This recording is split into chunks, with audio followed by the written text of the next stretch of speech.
आज हम लोग शुरू करेंगे टाइप्स ऑफ फार्मिंग का सेकंड टाइप, जिसका नाम है कॉमर्शियल फार्मिंग। ठीक है, इसके पहले वाले क्लास में हमने पूरा का पूरा सबसिस्टेंस फार्मिंग के बारे में पढ़ लिया था।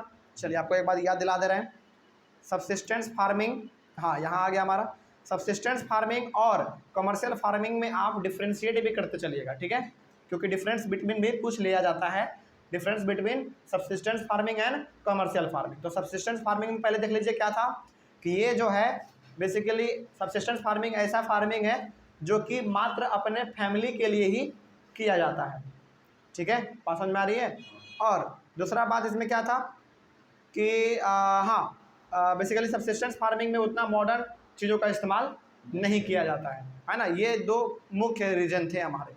आगे बढ़ते हैं, कॉमर्शियल फार्मिंग में आते हैं और आप डिफ्रेंशिएट भी साथ साथ करते चलिएगा। देखिए, commercial farming is done for the purpose of sale in market. यानी कि कमर्शियल फार्मिंग क्यों किया जाता है? ताकि मार्केट में सामानों को, हमारे एग्रीकल्चरल प्रोड्यूस को बेचा जा सके और प्रॉफिट कमाया जा सके। क्या ये चीज़ हमारा सबसिस्टेंस फार्मिंग के साथ था क्या? नहीं, वो लोग तो केवल अपने फैमिली के नीड के लिए खेती करते थे, है ना। तो ये पहला डिफरेंस हो गया। तो डिफरेंस बिटवीन भी आप करते चलिएगा, ठीक है। आगे, it is practice in large land and the amount of capital used is also large. Subsistence farming छोटे से लैंड पे किया जाता था। देखिए यहाँ पे ना इंटेंसिव सबसिस्टेंस फार्मिंग में जो बात है और जो आपका प्रिमिटिव सबसिस्टेंस फार्मिंग में बात है, ये सारा का सारा बात किस पे लागू होता है? आपका सबसिस्टेंस फार्मिंग पे लागू होता है, क्योंकि उसी का टाइप है ना। तो जो प्रिमिटिव में है, जो इंटेंसिव में है, वो सारा का सारा बात किस पे लागू होता है? सबसिस्टेंस पे भी लागू होता है, क्योंकि उसी का टाइप है। ठीक है, तो कंफ्यूज बिल्कुल भी नहीं होना आपको। आगे बढ़ते हैं फिर। तो सबसिस्टेंस फार्मिंग जो है आपका छोटे से पीस ऑफ लैंड पे परफॉर्म किया जाता था, लेकिन कमर्शियल फार्मिंग बहुत ही बड़े से लैंड पे किया जाता है, तभी तो भाई आप उसको मार्केट पे बेच पाओगे, है ना। आगे बढ़ते हैं फिर। And the amount of capital used is also large. और जो पैसे इसमें खर्च होते हैं वो भी बहुत ज़्यादा होता है। सबसिस्टेंस फार्मिंग में उतना पैसा खर्च नहीं होता है, क्योंकि सब चीज़ तो आपको नेचर के द्वारा जो है उसी का इस्तेमाल करना है। लेबर का आपका पैसा बचेगा, क्योंकि लेबर आपका घर वाला ही काम कर रहा है। आपको पानी भी पटवन नहीं करना है, क्योंकि आप मानसून पे डिपेंड है ना। तो बेसिकली सबसिस्टेंस फार्मिंग में पैसा बहुत कम लगता है, लेकिन कमर्शियल फार्मिंग में पैसा बहुत ही ज़्यादा लग जाता है। ठीक है, आगे, in commercial farming most of the work is done by machine. Subsistence farming में काम किसके द्वारा किया जाता था? फैमिली लेबर या फिर कम्युनिटी लेबर के द्वारा।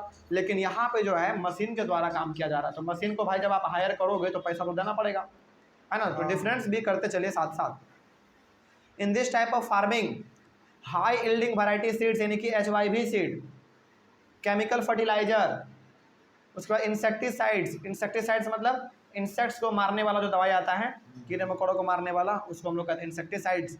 एंड पेस्टिसाइड्स मतलब पेस्टिसाइड्स, पेस्ट हमारा वो भी छोटा मोटा कीड़ा मकोड़ा ही होता है जो कि फसल के ऊपर लग जाता है, जो कि आपके फसल को बर्बाद कर देता है। तो उसको मारने के लिए भी इन सारे चीज़ों का are used in order to obtain higher productivity. तो बेसिकली हम लोग कह सकते हैं कि कमर्शियल फार्मिंग में हम लोग मॉडर्न टेक्नोलॉजी का इस्तेमाल ज़्यादा करते हैं, मॉडर्न इनपुट्स का इस्तेमाल ज़्यादा करते हैं, ताकि हमारा जो प्रोडक्शन है वो ज़्यादा से ज़्यादा हो पाए और उसको मार्केट में सेल कर पाएँ और प्रॉफिट अर्न कर पाएँ। ठीक है, तो ये सारा बात हो गया हमारा कमर्शियल फार्मिंग का। तो कमर्शियल फार्मिंग जस्ट अपोजिट है सबसिस्टेंस फार्मिंग से, है ना। तो डिफरेंस भी आपसे पूछा जा सकता है, तो क्या आप बता देंगे? बिल्कुल, आप बता देंगे। ठीक है, आगे, कमर्शियल फार्मिंग जो है ना, उसी का एक टाइप है आपका प्लांटेशन। प्लांटेशन किसका टाइप है? एक कमर्शियल फार्मिंग का है। तो इसके बारे में जान लेते हैं कि आखिर प्लांटेशन होता है क्या। देखिए, plantation are a type of commercial farming. पहला बात तो वही है कि प्लांटेशन जो है कमर्शियल फार्मिंग का ही एक टाइप है। जिस प्रकार से सबसिस्टेंस का था ना प्रिमिटिव और इंटेंसिव, उसी प्रकार से हमारा कमर्शियल का है प्लांटेशन।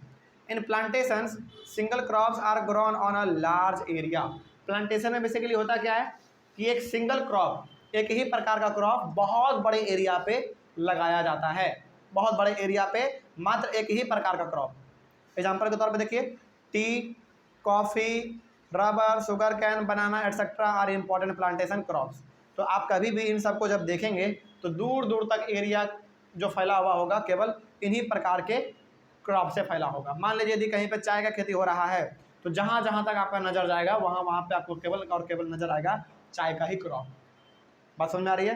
तो प्लांटेशन बेसिकली ऐसे क्रॉप होते हैं जो कि बहुत दूर दूर तक फैला हुआ होता है और सिंगल क्रॉप होता है वो, या तो बनाना हो सकता है, या तो रबर, या तो शुगर कैन, या तो टी, या तो कॉफ़ी। बस फर्क क्या है? फर्क ये है कि बहुत बड़ा एरिया होगा और उस पर मात्र एक ही क्रॉप होगा, इनमें से कोई भी एक हो सकता है। ठीक है, आगे, in plantations large amount of labour and capital are required.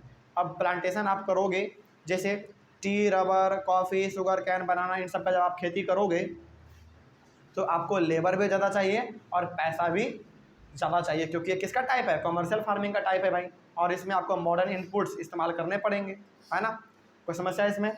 तो ये पूरा का पूरा हमारा बात हो गया कमर्शियल फार्मिंग के बारे में। चलिए, कोई डाउट इसमें? अगले वाले क्लास से हम लोग एक बिल्कुल नया वाला टॉपिक शुरू करेंगे क्रॉपिंग पैटर्न के बारे में। ठीक है, चलिए, तो यहीं में इसी के साथ हमारा जो है टाइप्स ऑफ फार्मिंग जो टॉपिक हमने शुरू किया था, उसमें बेसिकली हमारा 2 टाइप था, subsistence farming and commercial farming. तो दोनों हम लोगों ने ख़त्म कर लिया। कोई डाउट इसमें? नहीं ना? चलिए आगे बढ़ते हैं, फिर अगले वाले क्लास में शुरू करेंगे ये वाला topic. Thank you very much and have a nice day.